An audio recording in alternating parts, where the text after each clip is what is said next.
साथियों, आज social media पर एक पोस्ट देखा जिसमें ऐसा लिखा था कि आरक्षण केवल 10 साल के लिए दिया गया था।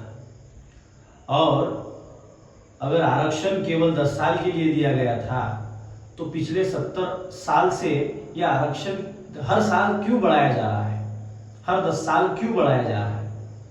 तो साथियों, ये जो पोस्ट करने वाले लोग हैं, ये पोस्ट करने वाले लोग, मैं ऐसा नहीं मानता कि वो लोग नासमझ होकर ऐसी पोस्ट करते हैं, बल्कि वो लोग जानबूझकर ऐसी पोस्ट करते हैं जिसकी वजह से समाज में भ्रांतियां फैले।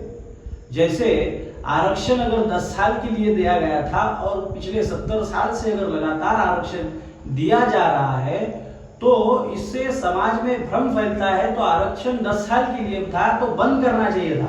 और ये भी वो लोग बताते हैं कि आरक्षण 10 साल के लिए ही था, ऐसा बाबा साहब अम्बेडकर कहते थे।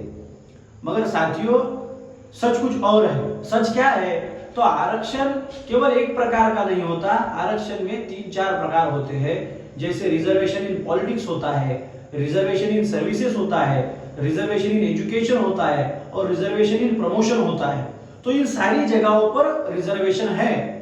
मगर जो रिजर्वेशन 10 साल के लिए दिया गया था वो रिजर्वेशन अलग है। वो रिजर्वेशन कौन सा है? तो वो पॉलिटिकल रिजर्वेशन है।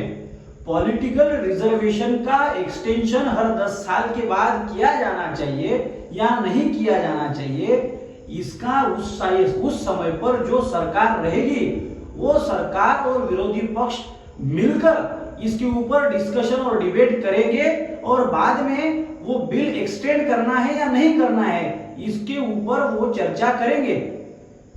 ऐसा वो रिजर्वेशन इन पॉलिटिक्स के बारे में लिखा गया है।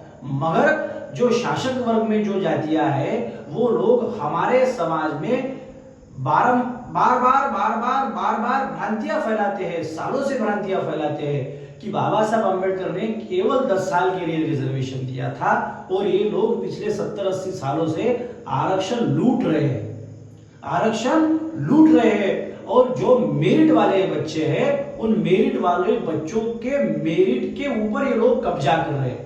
तो ये जो प्रचार करने वाले लोग हैं आरक्षण केवल 10 साल के लिए था, उन लोगों के लिए भी और समाज में SC, ST, OBC, VJNT, DNT के जितने भी लोग हैं उनके लिए भी मैं बता देना चाहता हूं कि जो पॉलिटिकल रिजर्वेशन है वो केवल 10 साल के लिए है। जो रिजर्वेशन इन एजुकेशन है, रिजर्वेशन इन सर्विसेज है, रिजर्वेशन इन प्रमोशन है, वो रिजर्वेशन इन सर्विसेज और रिजर्वेशन इन एजुकेशन जो है वो आर्टिकल 16.4 में reservation in promotion, reservation in education and reservation in services के बारे में लिखा गया है। और ये फंडामेंटल राइट है। और वो कब तक लिखा गया है?